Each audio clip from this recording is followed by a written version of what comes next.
This is the big one. It's one of the fastest and tallest roller coasters in Europe. At 67 metres high, it dominates Blackpool's skyline, and every year over 1 million people clamber aboard this monster to experience the ultimate thrill. But before the theme park opens its doors, the trains and track have to be tested. First, engineers harness themselves to different sections of the ride and have a good look around. They're checking for things like loose bolts, rust, contamination from grease or oil, and any foreign objects. Stuff that could get in the way of the train as it hurtles around the track at 120 kilometres per hour.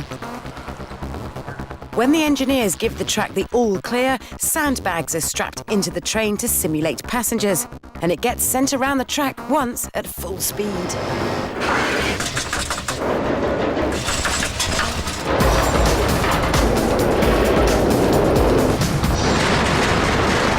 There are 4 sets of 3 wheels that hold each car onto the track, and they must all be inspected along with the rest of the undercarriage. We've got the main running wheels, we've got the side friction wheels and the upstock wheels.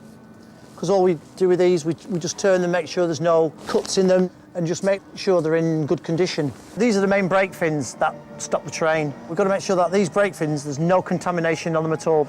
And then mainly we check for all axle bolts, axle pins, lap bar bolts, lap bar mechanisms, make sure everything's all in place. In high season, this ride gets stopped and checked 3 times a day. The biggest danger is if one of the coaches comes to a sudden halt and the following coach hurtles around the corner and smashes into it.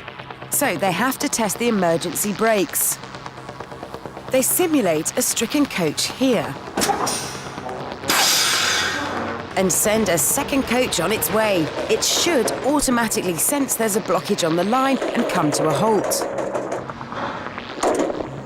It does, so the ride is declared fit for use.